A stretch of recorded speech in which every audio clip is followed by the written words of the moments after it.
এটা পথৰ দুৰাৱস্থা দেখিলে আপোনাৰ চকু কপালত উঠিব। মই এই মুহূৰ্তত উপস্থিত আছো কলিয়াবৰৰ বালিবাটৰ 127 নম্বৰ ৰাষ্ট্ৰীয় ঘাইপথ সংযোগী নিজৰি বামুণী হাটবাগান এই পথটোৰ জৰাজীৰ্ণ ৰূপে এতিয়া জীয়াতু ভোগাইছে স্থানীয় বাসিন্দা।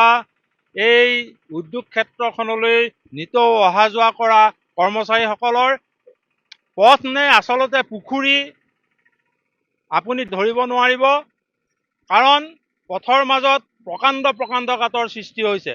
দাদা, ৰাস্তাটোৰ অৱস্থাটো কেনেকুৱা?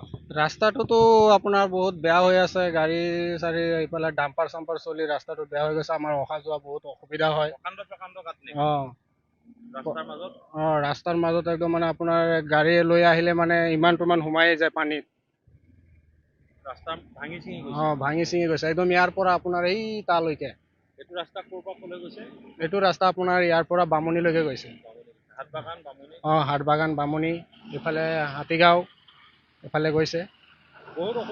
বহুত অসুবিধা হৈ আছে আপোনাৰ এইটো ৰাস্তা লৈ পেলাই, ডাম্পাৰ চলি পেলাই।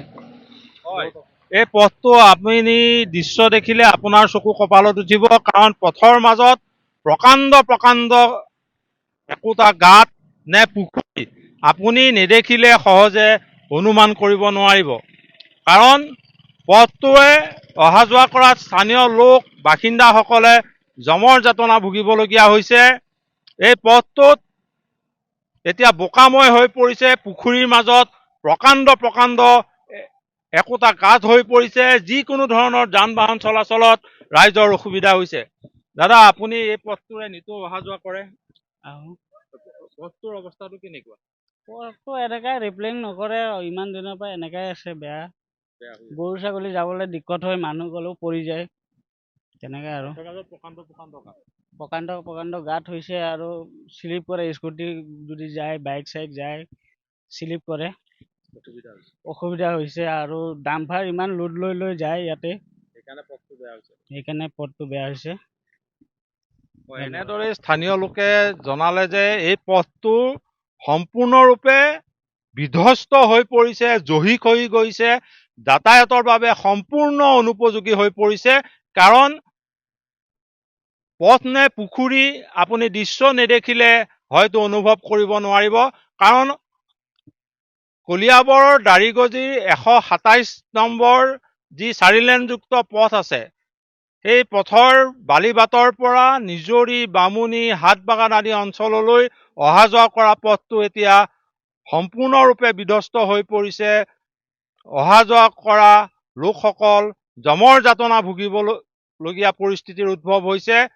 পথটো সম্পূৰ্ণৰূপে এতিয়া যাতায়াতৰ অনুপযোগী হৈ পৰিছে, কাৰণ পথটো সম্পূৰ্ণৰূপে ভাগি ছিগি গৈছে। পথৰ ওপৰত বিয়াগুম গাঁতৰ সৃষ্টি হৈছে। এই পথটোৰে নিতৌ অহা যোৱা কৰা লোক বিভিন্ন সমস্যাৰ সন্মুখীন হৈছে। দাদা, আপুনি ব্যৱসায় খাতিৰত সদায় এই পথটোৰে অহা যোৱা কৰে? ৰাস্তাটোতো বহুত বেয়া হৈ গৈছে, গাড়ী মটৰ চলিবলৈ বহুত প্ৰব্লেম হয়। আমি যোৱাটো বহুত প্ৰব্লেম হয়, কেতিয়াবা মানুহ পৰিও যায়, বহুত প্ৰব্লেম হয় যোৱাত। বহুত বেয়া একদম। এনেকা ৰাস্তাত মানে কি ক'ব, গৰু ছাগলী যোৱাও প্ৰব্লেম হৈ আছে, হয়নে নাই? কি ক'ব আৰু কওক। ধন্যবাদ। এনেদৰেই এই পথটোৰে অহা যোৱা কৰা বিভিন্ন ব্যৱসায়ী স্থানীয় লোকসকলে এই পথটো যাতায়াতৰ সম্পূৰ্ণ অনুপযোগী হৈ পৰিছে বুলি ব্যক্ত কৰিলে। কিন্তু এই সকলোবোৰ দেখি শুনিও লোক নিৰ্মাণ বিভাগৰ কাণসাৰ নাই। কিয় কুম্ভকৰ্ণ নিদ্ৰাত শুই আছে, সেয়াহে আশ্চৰ্যকৰ বিষয়।